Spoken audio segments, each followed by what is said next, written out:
pangalawang bahagi po ng recitation of facts natin ay kaugnay sa unprogrammed appropriations.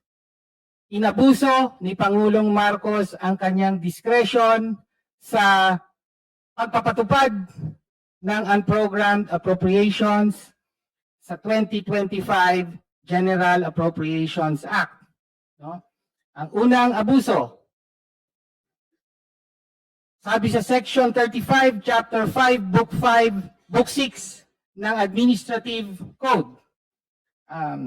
Sabi rito, exemptions from lump sum appropriations authorized for any purpose or for any department, office, or agency, and so on, shall be made in accordance with a special budget to be approved by the President.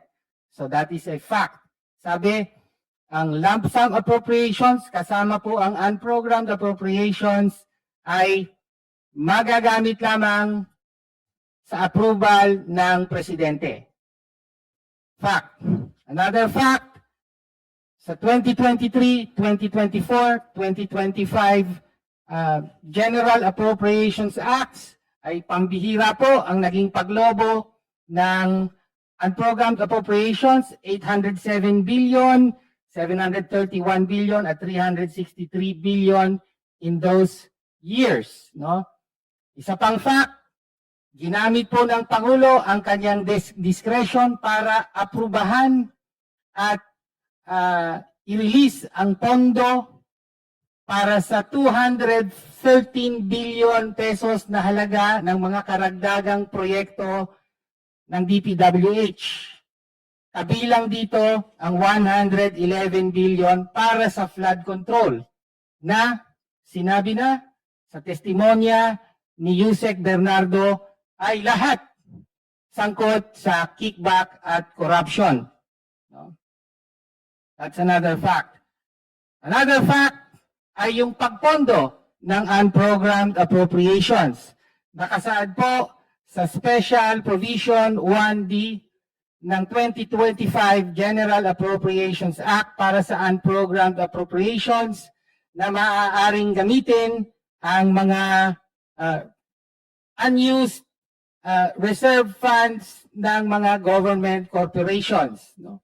Inanunsyo ng Department of Finance na gagamitin nila ang pondo, particular, ang excess reserve funds di umano ng PhilHealth para sa infrastructure projects. Tahasang labag po ito sa PhilHealth Law at sa Syntax Law na nagsasabi na ang pondo ng PhilHealth ay para sa kalusugan lamang at hindi maaaring gamitin sa ibang mga kadahilanan. That's a fact. Alam mo, Tinyo, di ba nakausap na namin si Gadon dyan? Nilinin lang mo lang tao eh. Nakausap na namin si Gadon dyan. Walang kasalanan ng presidente kahit si Recto. Ano ba naman to mga to? Aray ko. Ano ba naman, Tinyo? Ano ba bang gusto mo? Enero, Febrero, Marzo, Abril, Mayo, Tinyo, Julio, Agosto, September, October, November, December, si Digong namumulubi. Na pagkuha ng pondo ng PhilHealth funds. Nakabatay po ang recitation of facts na ito sa, again, sa official documents, official publications, General Appropriations Acts of 2025 at ang desisyon ng Korte Suprema, Pimentel versus Office of the President. Pangatlong parte ng complaint ay kaugnay sa direktang partisipasyon ng Pangulo sa insertion at kickback. Ayon sa testimonya ng dalawa, isang Zaldico at isang Yusek Bernardo. No? Pareho corroborate po ang kanilang testimonya at sinasabi nila na direktang inutos ni Pangulong Marcos ang insertion ng at least 100 billion pesos na proyekto sa DPWH budget para sa 2025.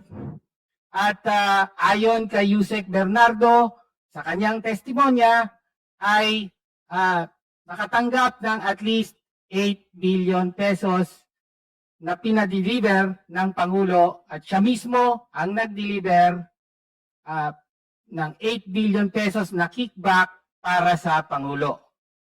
Kaya, again, nakabatay po ito sa mga testimonya na nasa public record, particular sa mga sessions ng Kongreso, ng Senado. Okay. Kaya po, malinaw po ang recitation of facts.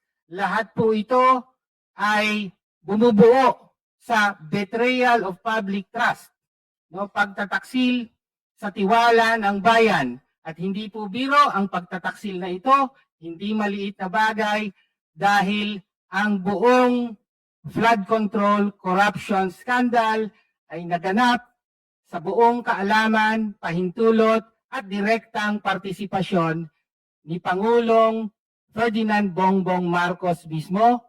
Yan ay betrayal of public trust. Dapat siyang ma-impeach. Sufficient in substance po ang complaint. Maraming salamat po, Madam Chair. Does that complete your manifestation, Honorable Tino? Yes, Madam Chair. Thank you. Now we recognize the Honorable Ko.